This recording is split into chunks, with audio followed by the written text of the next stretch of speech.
রাসূলুল্লাহ সাল্লাল্লাহু আলাইহি ওয়াসাল্লাম বলছেন যে আমার এবং কিয়ামতের মধ্যে তোমরা কয়েকটা জিনিসকে গণনা করে রাখো।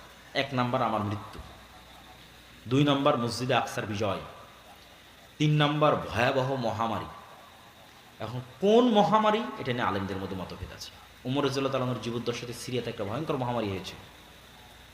কেউ কেউ বলেছে ওটা সেই মহামারী। আমরাও তো কয়েকদিন আগে দেখলাম করোনা মহামারী। আরও ভয়াবহ মহামারী আসতে পারে পৃথিবীতে। তারপরে রাসূল সাল্লাল্লাহু আলাইহি ওয়াসাল্লাম বললেন এমন এক ফিতনা, যেই ফিতনা থেকে আরবের কোনো ঘর খালি থাকবে না। তো আলেম ওলামা ব্যাখ্যা করেছে এই ফিতনা হচ্ছে মোবাইল কম্পিউটার ইন্টারনেটের ফিতনা। তো মোবাইল কম্পিউটার ইন্টারনেটের ফিতনা তো সব ঘরে ঢুকেছে, খালি আরবের ঘরে ঢুকেছে? দক্ষিণ কোরিয়া, জাপান, আমেরিকা থেকে শুরু করে পৃথিবীর সব ঘরে ঢুকেছে। কিন্তু আল্লাহ নবী তো খাস করেছে এমন ফিতনা যেটা আরবের প্রত্যেক ঘরে ঢুকে, পৃথিবীর প্রত্যেক ঘরে নয়। তো কোরআন এবং হাদিসে বেশিরভাগ জায়গায় ফিতনা মানে মারামারি, গন্ডগোল, হত্যা, এগুলোই উদ্দেশ্য। তাহলে এমন মারামারি, এমন গন্ডগোল, এমন হত্যা এবং রাহাজানি আরব বিশ্বে তৈরি হবে, যেই হত্যা, যেই গন্ডগোল, যে মারামারিতে আরবের প্রত্যেকটা ঘর যুক্ত হয়ে যাবে, বিরত থাকতে পারবে না, মুক্ত থাকতে পারবে না।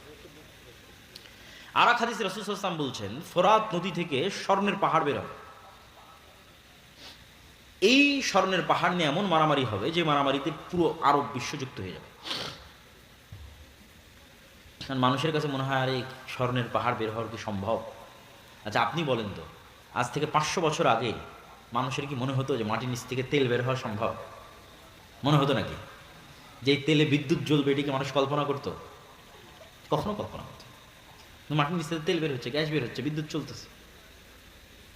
তো কখন কি বের হয়ে যাবে এটা আপনি বলতে পারবেন না। অথবা যদি সোনাকে সোনার অর্থেই রাখি তবুও সম্ভব। কেন?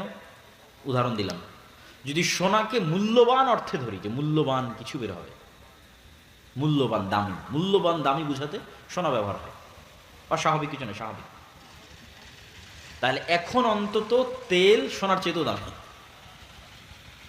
তেলের যে অবস্থা স্বর্ণের চেয়েও দামি। মানে সারা পৃথিবীটাই টিকে আছে তেলের উপর, সারা পৃথিবী। তাহলে এখন কিসের যুদ্ধ চলছে? জ্বালানি যুদ্ধ, তেলের যুদ্ধ। তেল নিয়ে মারামারি, ভেনেজুয়েলার সাথে মারামারি তেল নিয়ে, ইরানের সাথে মারামারি তেল নিয়ে, আরব বিশ্বের সাথে মারামারি তেল নিয়ে। এই যুদ্ধের সামনে আরো বাড়তে পারে। তো রাসূল সাল্লাল্লাহু আলাইহি ওয়াসাল্লাম আরব বিশ্বে এরকম এক ভয়াবহ ফিতনার কথা বলে গেছেন, যেই ফিতনায় আরবের প্রত্যেক ঘর যুক্ত হবে। এই সেই ফিতনা নয়, আরবের প্রত্যেক ঘর ওই ফিতনায় যুক্ত হবে, ওই মারামারি, গন্ডগোলে, কাটাকাটির সাথে যুক্ত হবে। তারপরে কি? একের পর এক আল্লাহ নবী গণাচ্ছে। এরপরে এই ফিতনার পরে আরবের প্রত্যেক ঘর যেই ফিতনায় যুক্ত হয়ে যাবে, এই ফিতনার পরে হুদনাতুন বাইনাকুম ওয়া বাইনার রোম, তোমাদের সাথে রোমানদের চুক্তি হবে। তো রাসূল সাল্লাল্লাহু আলাইহি ওয়াসাল্লাম যখন রোম শব্দ উচ্চারণ করছেন, তখন রোম হচ্ছে আজকের তুরস্ক। আজকের তুরস্কের রাজধানী ইস্তাম্বুল, যাকে ইংরেজিতে বলে কনস্টান্টিনোপল। সেখানে বাইজেন্টাইন রোমান এম্পায়ার ছিল অর্থোডক্স খ্রিস্টানদের, যে অর্থোডক্স খ্রিস্টানরা এখন রাশিয়ায় আছে। আর যদি রোমান মানে সব খ্রিস্টানদের ধরি, তাহলে ইউরোপ আমেরিকার খ্রিস্টানও আসতে পারে। আল্লাহ সুবহানাহু ওয়া তাআলা ভালো জানে এই হাদিস কিভাবে বাস্তবায়িত হবে, কারা উদ্দেশ্য। তো মুসলমানদের সাথে রোমান খ্রিস্টানদের চুক্তি হবে। চুক্তি হয়ে মুসলমান এবং রোমান খ্রিস্টানেরা তৃতীয় আর এক পক্ষের বিরুদ্ধে যুদ্ধ করবে। এই তৃতীয় পক্ষকে আল্লাহু আ'লাম। এই তৃতীয় পক্ষ ইহুদিরাও হতে পারে, হিন্দুরাও হতে পারে, বৌদ্ধরাও হতে পারে, অথবা রোমান দ্বারা যদি অর্থোডক্স খ্রিস্টান উদ্দেশ্য হয় তাহলে ক্যাথলিক ইউরোপ আমেরিকার খ্রিস্টানরা হতে পারে, অথবা রোমান দ্বারা যদি ইতালির রোম উদ্দেশ্য হয়, যেখান থেকে ইউরোপ উদ্দেশ্য হবে, তাহলে আমেরিকা, ইসরায়েল হতে পারে, রাশিয়া হতে পারে। তৃতীয় আর এক পক্ষের বিরুদ্ধে যুদ্ধ হবে। এই তৃতীয় আর এক পক্ষের বিরুদ্ধে যুদ্ধে তোমরা এবং রোমান খ্রিস্টানরা বিজয়ী হবে। বিজয়ী হওয়ার পর কেউ একজন ক্রুশকে উঁচিয়ে ধরে বলবে যে এই ক্রুশের কারণে, যে ক্রস চিহ্ন পাদ্রীদের গলায় থাকে, এইটার কারণে আমরা বিজয়ী হয়েছি। তখন এক মুসলমান উঠে ক্রোশটা ভেঙে দেবে যে আল্লাহর সাহায্যে আমরা বিজয় হয়েছি। ক্রোশ ভাঙার কারণে তর্ক বিতর্ক, গন্ডগোল, মারামারি, যুদ্ধ, মুসলমান আর খ্রিস্টান মুখোমুখি হয়ে যাবে, যারা কিছুক্ষণ আগে চুক্তিতে ছিল। চুক্তি হয়ে আর এক তৃতীয় পক্ষের বিরুদ্ধে যুদ্ধ করেছে। আমার কেন জানি মনে হয় যে এই তৃতীয় পক্ষের বিরুদ্ধে যুদ্ধ ইহুদিদের সাথে হতে পারে। কেন? রাসূলুল্লাহ সাল্লাল্লাহু আলাইহি ওয়াসাল্লাম আর এক হাদিসে বলেছেন যে ইহুদিদেরকে এমন ভয়াবহভাবে মুসলমানেরা হত্যা করবে একটা যুদ্ধে, কিয়ামতের পূর্ব মুহূর্তে এমন ভয়াবহভাবে হত্যা করবে যে পাথর এবং গাছ পর্যন্ত কথা বলবে যে মুসলমান আসো, আমার কি বলার নাম, আমার পিছনে ইহুদি লুকিয়ে আছে, হত্যা কর। এই যে পাথর এবং গাছ কথা বলবে, এটার সাথে আরেকটা জিনিস আপনাকে বলে রাখি। রাসূল সাল্লাল্লাহু আলাইহি ওয়াসাল্লাম বলছেন মানুষের স্যান্ডেলও কথা বলবে, মানুষের রানও কথা বলবে। আরেকটা কি বলেছে রাসূল বলতে, দাব্বাতুল আরজ বের হবে, যে দাব্বাতুল আরজ হবে একটা জন্তু, একটা জানোয়ার যে কথা বলবে মানুষের সাথে, জাসসাসা, গোয়েন্দা। যেই দাব্বাতুল আরজ তামিম আদ-দারির হাদিসে যখন দাজ্জালের সাথে দেখা করতে যায়, তখন দাজ্জালের প্রবেশ মুখে এক জন্তু জানোয়ার দাঁড়িয়েছিল, যাকে হাদিসে বলা হয়েছে দাব্বাতুল আরজ, যার চেহারা কোন দিকে পিছন কোন দিকে বোঝা যায়নি। তো ওকে জিজ্ঞেস করে সাহাবীরা, তুমি কিন্তু বলে আনাল জাসসাস, আমি হচ্ছে গোয়েন্দা। তো প্রাণী কথা বলতেছে। আর মানুষের মনে হতে পারে যে প্রাণী কেমনে কথা বলতে পারে, গাছ পাথর কেমনে কথা বলতে পারে। মানুষের তৈরি সৃষ্টি জীব কথা বলতেছে এখন, যদিও সৃষ্টির ক্ষমতা মানুষের নাই, মানুষের বানানো বলতে পারে। যেমন মানুষের বানানো এআই এবং এআই ভিত্তিক রোবট আপনার সাথে কথা বলছে না, বলছে না, বলছে। আপনি এখন চ্যাটজিপিটির সাথে কথা বলেন, কথা বলবে। এখন জেমিনির সাথে কথা বলেন, কথা বলবে। আপনি যা বলবেন সে উত্তর দেবে সাথে সাথে। এই এআই তো পৃথিবীকে, যেমন ইন্টারনেট পৃথিবীকে চেঞ্জ করে দিয়েছে, সামাজিক যোগাযোগ মাধ্যম পৃথিবীকে চেঞ্জ করে দিয়েছে, বিদ্যুৎ পৃথিবীকে চেঞ্জ করে দিয়েছে, এআই পৃথিবীকে চেঞ্জ করে দিচ্ছে। কোথায় গিয়ে ঠেকবে আল্লাহ সুবহানাহু ওয়া তাআলা বলেন। তাহলে মানুষের বানানো জিনিস মানুষের সাথে কথা বলতেছে বুদ্ধিমত্তার সাথে, সেখানে আল্লাহ সুবহানাহু ওয়া তাআলার জীব জন্তু জানোয়ার কথা বলবে না, এটা বিশ্বাস করা পাগলামি, এটা বিশ্বাস করা বোকামি। তো ওই তৃতীয় পক্ষের যুদ্ধ হিন্দুদের সাথে হতে পারে, আল্লাহু আলাম। এবার তৃতীয় পক্ষের যুদ্ধের পর মুসলমান এবং খ্রিস্টানেরা মুখোমুখি। এই যুদ্ধে রাসূলুল্লাহ সাল্লাল্লাহু আলাইহি সাল্লাম বলছেন, এই যুদ্ধের ভিন্ন ভিন্ন অ্যাঙ্গেলে অনেক হাদিস আছে, আমি সবগুলো সারমর্ম বলতেছি আপনাকে, সব হাদিসের সারমর্ম। রাসূল সাল্লাল্লাহু আলাইহি ওয়াসাল্লাম আর এক হাদিসে বলতেছেন, ততদিন পর্যন্ত কিয়ামত হবে না যতদিন না আমার উম্মত রোমানদের বিরুদ্ধে যুদ্ধ করে আমাক এবং দাবেক নামক জায়গায়। এই জায়গা কোথায়? এই জায়গা হচ্ছে আজকের সিরিয়া, যেখানে তুরস্কের সীমান্তের সাথে মিলেছে। এখনকার সিরিয়ার সীমান্ত যেখানে তুরস্কের সীমান্তের সাথে মিলেছে, ইদলিব, ইদলিব শহর, সেখানে এই নামে জায়গা আছে, বিশাল খোলা মাঠ, আমাক এবং দাবেক। ওই জায়গায় আমার উম্মত যতক্ষণ রোমান খ্রিস্টানদের বিরুদ্ধে যুদ্ধ না করছে ততদিন কিয়ামত হবে না। সেই দিন মুসলমানদের যুদ্ধের হেডকোয়ার্টার থাকবে দামেস্ক নগরীর গুতা নামক জায়গায়। এটা ওই যুদ্ধের কথাই বলা হচ্ছে, যেটা রোমানদের সাথে হবে। আর এক হাদিসে রাসূলুল্লাহ সাল্লাল্লাহু আলাইহি সাল্লাম বলছেন, ততদিন পর্যন্ত কিয়ামত হবে না যতদিন না আমার উম্মত বলেনি, ওখানে বলেছে ইসহাক আলাইহিস সালাতু ওয়াস সালামের বংশের ৭০,০০০ সদস্য এমন এক শহরের বিরুদ্ধে যুদ্ধ না করে, যেই শহরের এক পাশ সাগর এবং এক পাশ মাটি। তো আলেম ওলামা লিখেছে এই শহর হচ্ছে ইস্তাম্বুল, কুস্তুনতুনিয়া, কনস্টান্টিনোপল। তো আমার উম্মত যখন ওই ইসহাক আলাইহিস সালামের বংশের ৭০,০০০ মানুষ যখন ওই শহর বিজয়ে যাবে, তখন তাদের তরবারি চালানো লাগবে না, গুলি করা লাগবে না। তারা বলবে লা ইলাহা ইল্লাল্লাহ আল্লাহু আকবার, এটাতে শহর বিজয় হয়ে যাবে। লা ইলাহা ইল্লাল্লাহ এবং আল্লাহু আকবার আওয়াজ দিয়ে শহর বিজয় হবে। আর এক হাদিসে রাসূল সাল্লাল্লাহু আলাইহি ওয়াসাল্লাম বলছেন, অচিরেই কিয়ামতের পূর্ব মুহূর্তে এমন এক ভয়াবহ যুদ্ধ হবে যেটাতে রোমান এবং মুসলমানেরা মুখোমুখি হবে, যেটাতে রোমানেরা ৮০টি পতাকার অধীনে একত্রিত হবে। প্রত্যেক পতাকার অধীনে ১২,০০০ করে সেনাবাহিনী থাকবে, প্রায় কাছাকাছি ১০ লক্ষ পদাতিক যোদ্ধা নিয়ে তারা মুখোমুখি হবে মুসলমানদের। এই যুদ্ধে আমার উম্মত ৩ ভাগে বিভক্ত হবে। এই যুদ্ধে অংশগ্রহণ করার জন্য মদিনা থেকে তৎকালীন বিশ্বের সর্বশ্রেষ্ঠ সন্তানেরা বের হয়ে আসবে। তৎকালীন বিশ্বের সবচেয়ে তাকওয়াবান, সবচেয়ে আল্লাহওয়ালা, সবচেয়ে পরহেজগার, সবচেয়ে পাকা মুমিন মুজাহিদ বের হয়ে আসবে মদিনা থেকে, যারা এই যুদ্ধে অংশগ্রহণ করবে। আমার উম্মত এই যুদ্ধে ৩ ভাগে বিভক্ত হবে। এক ভাগ পালিয়ে যাবে যুদ্ধের মাঠ থেকে, এরা এত বড় কবিরা গুনাহ করবে যে আল্লাহ কিয়ামত পর্যন্ত এদের ক্ষমা করবে না। আর এক ভাগ মৃত্যুবরণ করবে, এরা পৃথিবীর সর্বশ্রেষ্ঠ শহীদ। আর এক ভাগকে আল্লাহ বিজয় দান করবে, কিন্তু বিজয়ের কোনো আনন্দ থাকবে না। কেন বিজয়ের কোনো আনন্দ থাকবে না? এক বংশে যদি ১০০ সদস্য থাকে, ৯৯ জন মারা যাবে, একজন বেঁচে থাকবে। এগুলো ভিন্ন ভিন্ন হাদিস রাসূলুল্লাহ বলেছেন, একই যুদ্ধের কথা আমি একত্রিত করে বলতেছি। পাখি যদি ১ মাস আকাশে উড়ে লাশের সারি শেষ করতে পারবে না, লাশের দুর্গন্ধ শেষ করতে না পারার কারণে পাখি পড়ে মারা যাবে। লাশের দুর্গন্ধ শেষ, এত ব্যাপক হারে মানুষ মারা যাবে এই যুদ্ধে, মুসলমান এবং খ্রিস্টান উভয় পক্ষে। ফলত গনিমতের মালের কোনো আনন্দ থাকবে না। তারপর গনিমতের মাল বন্টন হবে, ওয়ারিস নেওয়ার থাকবে না। এই যুদ্ধ শেষে যখন মুসলমানেরা তাদের তরবারিকে জাইতুন গাছের সাথে ঝুলিয়ে, রাসূল সাল্লাল্লাহু আলাইহি ওয়াসাল্লামের আর এক হাদিসের বাক্য, জাইতুন গাছের সাথে ঝুলিয়ে যখন গনিমতের মাল বন্টন করবে, তখন অদৃশ্য থেকে আওয়াজ আসবে, দাজ্জাল তোমাদের বাড়ি ঘরে ঢুকে গেছে। কিন্তু এই সংবাদটা মিথ্যা হবে। কিন্তু এই সংবাদ শুনে মুজাহিদ বাহিনীর নেতা 10 জন অশ্বারোহীকে রওনা করবে খোঁজ নেওয়ার জন্য সত্যি দাজ্জাল বের হয়েছে কিনা। রাসূল সাল্লাল্লাহু আলাইহি ওয়াসাল্লাম বলছেন, ওই 10 জন অশ্বারোহীর নাম, ওদের বাপের নাম, ওদের ঘোড়ার রং, ওদের গায়ের রং আমি দেখতে পাচ্ছি, আমি বলে দিতে পারবো ওরা কারা।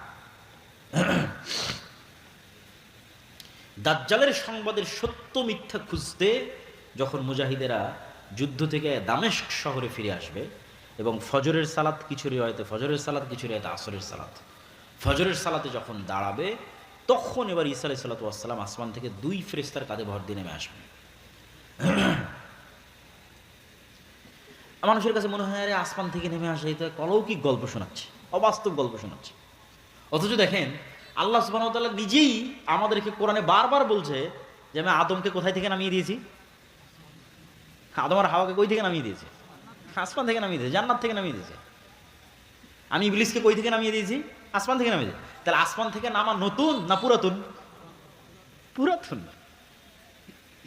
আসমান থেকে নামা পুরাতন। তাহলে আমরা যেখানে আদম আলাইহিস সালাতু ওয়াস সালামের ক্ষেত্রে বিশ্বাস করছি যে তাকে আসমান থেকে নামিয়ে দেওয়া হয়েছে, জান্নাত থেকে নামিয়ে দেওয়া হয়েছে, তাহলে এটা আমাদের কাছে অস্বাভাবিক কেন মনে হয় যে ঈসা আলাইহিস সালাম আসমান থেকে নেমে আসবে? কিন্তু অস্বাভাবিক না, এই ঘটনা তো পৃথিবীতে আগে ঘটেছে। তো ঈসা আলাইহিস সালাতু ওয়াস সালাম পৃথিবীতে নেমে আসবেন, ততদিনে কিন্তু সত্যি সত্যি দাজ্জাল বের হয়ে গেছে। এবার ততদিনে যে সত্যি সত্যি দাজ্জাল বের হয়ে গেছে, দাজ্জাল পৃথিবীতে থাকবে 40 দিন।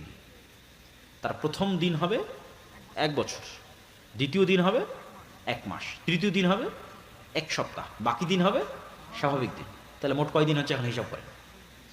মোট হবে 1 বছর 2 মাস 14 দিন। কতদিন?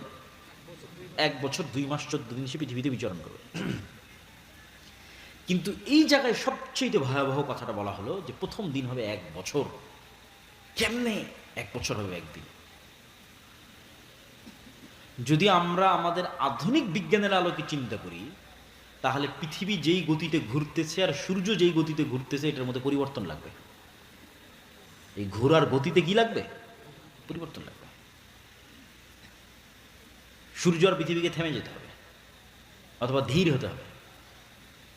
আর যদি বলি না, এই সিস্টেমের মধ্যে না আল্লাহ অলৌকিকভাবে ঘটাবে, আল্লাহ সুবহানাহু ওয়া তাআলা ভালো জানেন। রাসূল সাল্লাল্লাহু আলাইহি ওয়াসাল্লামকে জিজ্ঞেস করল, আল্লাহ নবী, দাজ্জালের গতি কেমন হবে? বলেন, কাগাইসিন ইস্তাদবারাতহুর রিহ, মেঘমালার যেমন গতি, আকাশে উড়ন্ত মেঘমালার যেমন গতি তেমন হবে। তখন মানুষেরা মনে করে যে আরে দাজ্জাল মনে হয় তাহলে বিমানে উড়বে, মানুষ মনে করে। আমার প্রশ্ন হচ্ছে, মানুষের বানানো বিমান যদি আকাশে উঠতে পারে, তা আল্লাহ সুবহানাহু ওয়া তাআলার সৃষ্টি নিয়ে কেন উঠতে পারবে না আকাশে? স্বাভাবিক কি? আল্লাহর আর এক সৃষ্টি পাখি উঠতেছে না? হতে পারে, বিমানও সফর করতে পারে। কিন্তু এই শুধু দূরবর্তী ব্যাখ্যা নয়, রিয়াল সম্ভাবনাও আছে, সেটা বোঝাচ্ছে যে দাজ্জাল নিজেই মেঘের গতিতে চলবে, এটার সম্ভাবনা আছে কোনো কিছুর সাহায্য ছাড়াই। আর দাজ্জালের সাথে যেটা লম্বা ঘটনা তামিম আদ-দারির, ওই লম্বা ঘটনায় দাজ্জাল 4টা প্রশ্ন করেছে তামিম আদ-দারিকে, যেটাতে দাজ্জালের সাথে তামিম আদ-দারির সাক্ষাৎ হয়। এটাও আমাদের জন্য একটা প্রমাণ বহন করে যে দাজ্জালের সাথে সাক্ষাৎ সম্ভব। দাজ্জালের সাথে সাক্ষাৎ সম্ভব।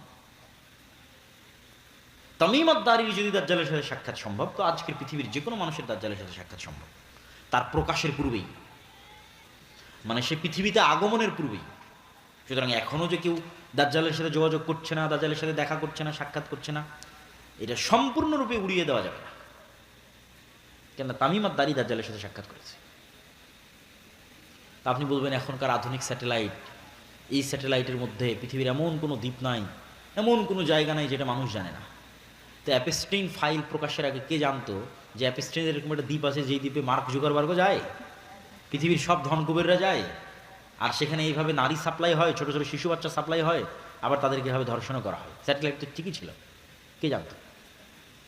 যার স্যাটেলাইট আছে যদি জানতে না দেয় আপনাকে, স্যাটেলাইট তো আমার নাই, কার আছে? যারা আজকের পৃথিবীর ক্ষমতা নিয়ন্ত্রণ করতেছে, ও যদি আমাদের জানতে না দেয়, আমাদের বাপেরও ক্ষমতা নেই জানার যে কোথায় কি হচ্ছে, সম্ভব নয়। আর যদি মেনে নেই যে না আসলে এই পৃথিবী, যেই পৃথিবী আমরা এখন চোখে দেখছি, এই পৃথিবীতে দাজ্জাল নাই, তো বিজ্ঞান বলতেছে যে মানুষ 3D ডাইমেনশনে দেখে। এই পৃথিবীতে এমন প্রাণীর বসবাস সম্ভব যে 3 ডাইমেনশনের উপরে, 4th dimension, 5th dimension, 6th dimension, 7th ডাইমেনশনে বসবাস করে, এই পৃথিবীতে আছে, কিন্তু মানুষ দেখতে পাবে না। যেমন জিন আছে, দেখতে পাচ্ছি না, ফেরেশতা আছে, দেখতে পাচ্ছি না, এরা অন্য ডাইমেনশনে বসবাস করতেছে। ঠিক আপনি যদি একটা ছোট্ট পাখিকে একটা বন্দি ঘরের মধ্যে ছেড়ে দেন, পাখি জানালাই খুঁজে পাবে না, অথচ আপনি বলছেন কিরে আমি তো জানালা দেখতে পাচ্ছি, ও দেখতে পায় না কেন? এরকম আপনি যে কোনো প্রাণীর সাথে চেক করতে পারেন, সাপের সাথে চেক করতে পারেন যে সাপের দৃষ্টি কেমন, সাপ কতটুকু দেখে, কোন লেভেল পর্যন্ত দেখে, আমাদের মতো দেখে না। কুকুরের দৃষ্টি কেমন, সে কি আমাদের মতো দেখে না। আপনার আশেপাশে এরকম হাজারো উদাহরণ আছে, আপনি যেমন দেখেন ওরা ওরকম দেখে না, ওরা ভিন্ন লেভেলের দেখে। তাহলে আমাকে ফেরেশতা দেখতেছে, জিন দেখতেছে, আমি জিন ফেরেশতাকে দেখতেছি না। আল্লাহ চাইলে দেখা যাবে।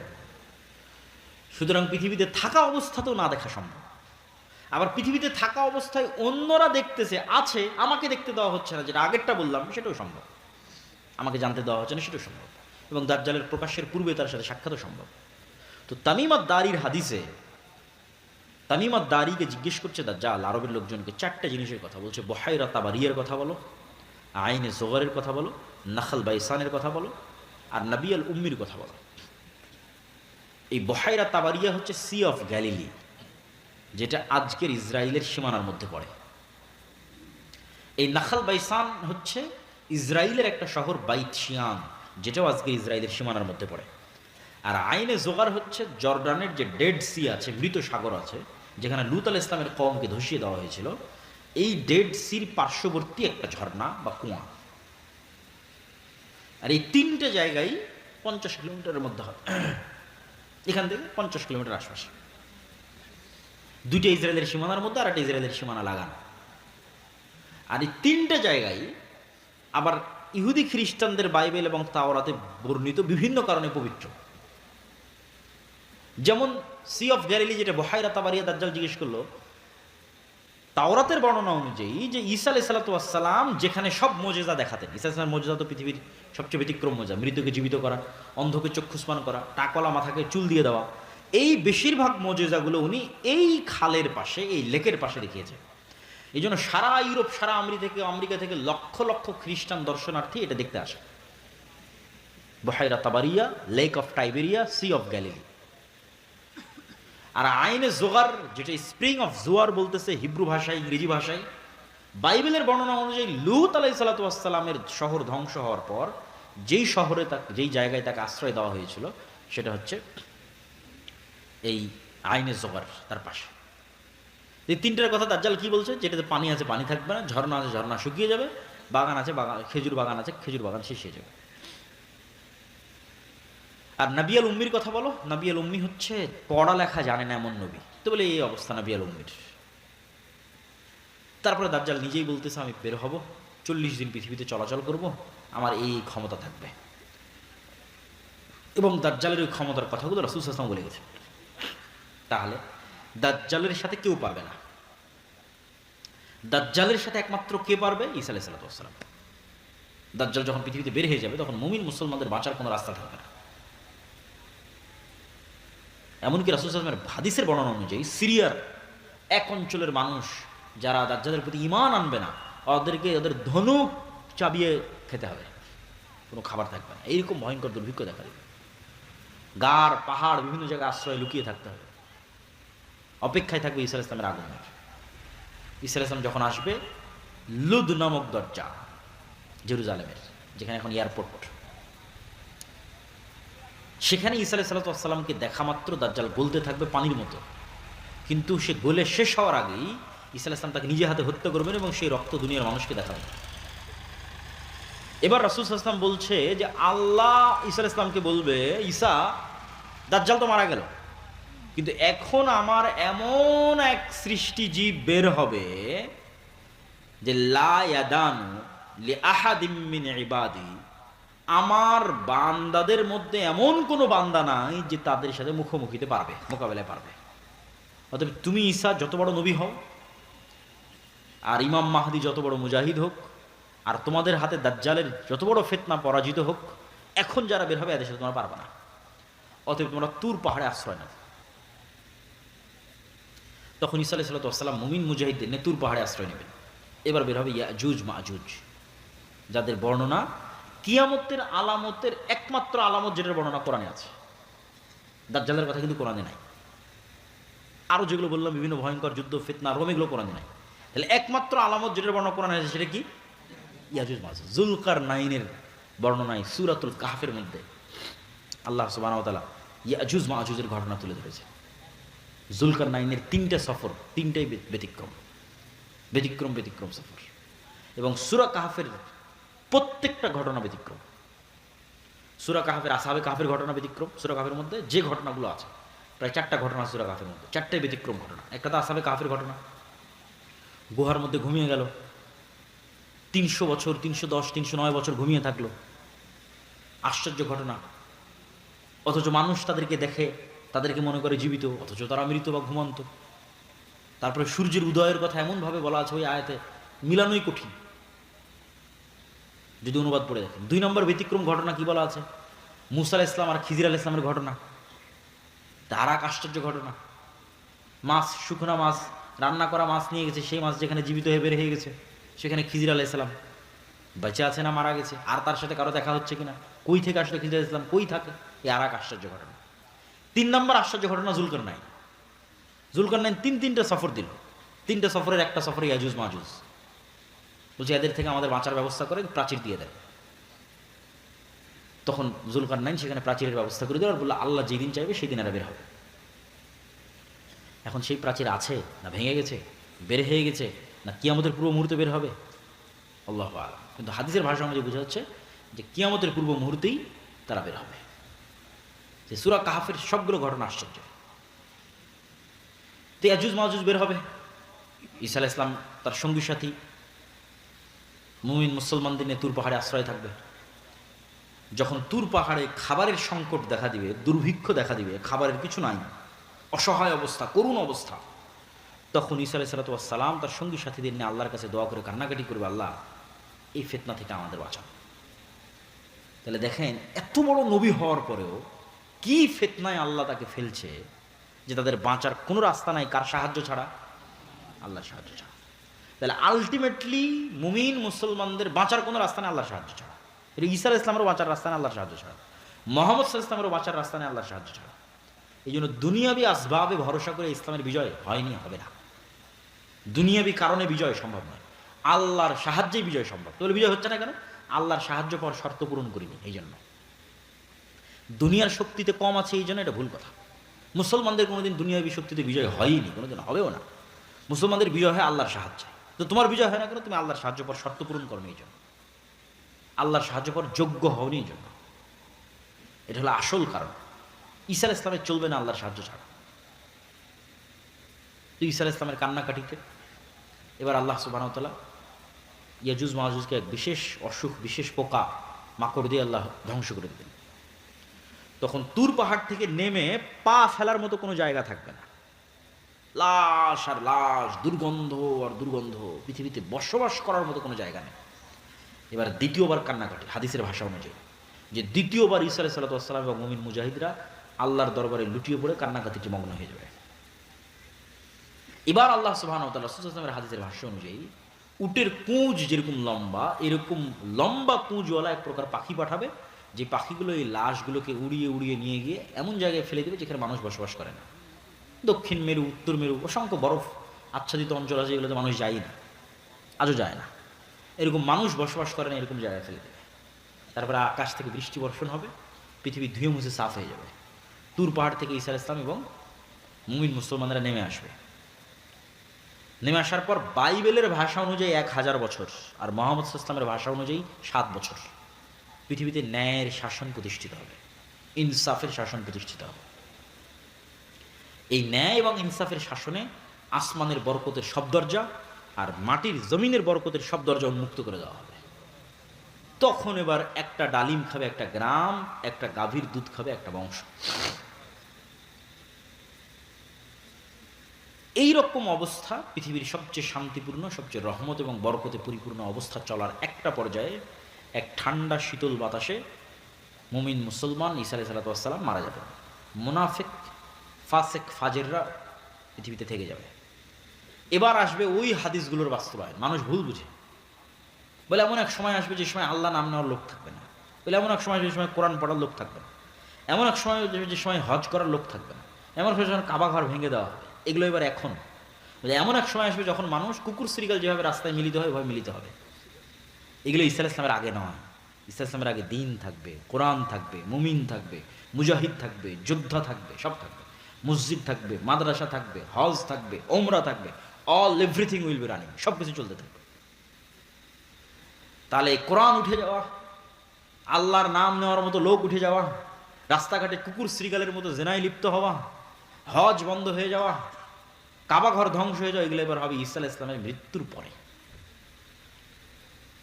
তখন এই ফাসেক ফাজের কাফেরদের উপরে এবার ফাইনাল কিয়ামত, যেটা ওই ফাইনাল কিয়ামত সংঘটিত হবে, যেটাতে বলা আছে যে আল্লাহ সুবহানাহু ওয়া তাআলা ইজা সামাউন শাক্কাত, ইজা সামাউন ফাতারাত, ওয়া ইযাল কাওয়াকিবু ইনতাসারাত, ওয়া ইযাল বিহারু ফুজ্জিরাত, যখন আসমান ফেটে চৌচির হয়ে যাবে। আল কারিআতু মাল কারিআ ওয়া মা আদরাকা মাল কারিআ ইয়াওমা ইয়াকুনুন নাসু কাল ফারাশিল মাবথুস ওয়া তাকুনুল জিবালু কাল ইহনিল মানফুশ। পাহাড়, হিমালয় পাহাড় হবে আকাশে উড়ন্ত ধুলিত ধ্বনিত তুলা, আর মানুষ হবে পঙ্গপালের ন্যায়। সূর্যর চন্দ্র নক্ষত্র চূর্ণ বিচূর্ণ বিদীর্ণ হয়ে পড়ে যাবে। ফাইনাল কিয়ামত। প্রিয় উপস্থিতি, এই পুরো আলোচনার সারমর্ম বা আমাদের শিক্ষা বা আমাদের করণীয় কি? আমাদের শিক্ষা, আমাদের করণীয় হচ্ছে যে আমরা শেষ সময়ে বসবাস করতেছি, এই কথাই ঠিক। যদি আরো 5000 বছর পরও কিয়ামত হয় তবুও আমরা শেষ সময়ে, যদি আরো 500 বছর পরও কিয়ামত হয় তবুও আমরা শেষ সময়। কেন? কিয়ামতের সবচেয়ে বড় আলামত মুহাম্মদ সাল্লাল্লাহু আলাইহি ওয়াসাল্লাম মৃত্যু হয়ে গেছে, আর অসংখ্য ছোট ছোট আলামত চোখে দেখতেছি। আল্লাহ নবী বলছেন ইয়াতাতাওয়ালুনা ফিল বুনিয়ান, উঁচু উঁচু বিল্ডিং বানানোতে প্রতিযোগিতা করবে। তো উঁচু বিল্ডিং বানানোর কল্পনা কিভাবে আসতে পারে যে উঁচু বিল্ডিং দেখেনি চোখে? অথচ বলছে উঁচু বিল্ডিং নিয়ে প্রতিযোগিতা করবে। কিন্তু হয়ে গেছে উঁচু উঁচু বিল্ডিং নিয়ে প্রতিযোগিতা। তো রাসূল সাল্লাল্লাহু আলাইহি ওয়াসাল্লামের হাদিসগুলো দেখলে বোঝা যায় যে না দেখে যে জিনিসগুলোর বর্ণনা রাসূল সাল্লাল্লাহু আলাইহি ওয়াসাল্লাম দিয়েছেন সেগুলো আমরা নিজেরা বাস্তবে সচক্ষে দেখতেছি। তো এগুলোই কিয়ামতের আলামতের জন্য যথেষ্ট। তা আমাদের আজকের আলোচনার সারমর্ম কি? আমাদের দুটো জিনিস লাগবে, তাহলে আমরা পৃথিবীতে ফিতনা মুক্ত অবস্থায় বিদায় নিতে পারবো। এক নাম্বার বলেছি, পরকালের প্রতি অগাধ বিশ্বাস। আপনার প্রত্যেক কাজের পিছনে মূল উদ্দেশ্য থাকবে জান্নাতে যাওয়া। ওইটা সফল হলে আপনি আসল সফল। দুনিয়াতে সফল সফল নয়, দুনিয়াতে সফল সফল নয়। দুনিয়াতে আপনি সবসময় জিতবেন, সবসময় আপনার কাছে ক্ষমতা থাকবে না, তাহলে দাজ্জালের ফিতনা আল্লাহ দিত না। তখন মুমিন মুসলমানদের হাতে কোনোই ক্ষমতা থাকবে না, সব ক্ষমতা দাজ্জালের হাতে।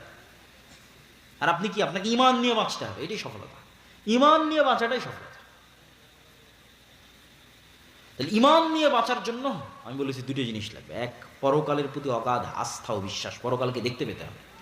মৃত্যু পরবর্তী জীবন হচ্ছে বাস্তব জীবন। অমাল হায়াতুদ দুনিয়া ইল্লা লাইবুন ওয়া লাহু, এই দুনিয়ার জীবনের কোনো দাম নাই, এটা খেলতামাশা মাত্র। প্রকৃত জীবন কি? লাহিয়াল হায়াওয়ান, আল্লাহ কোরআনে বলেছে পরকালই জীবন। পরকালই জীবন, দুনিয়ার জীবন জীবন নয়।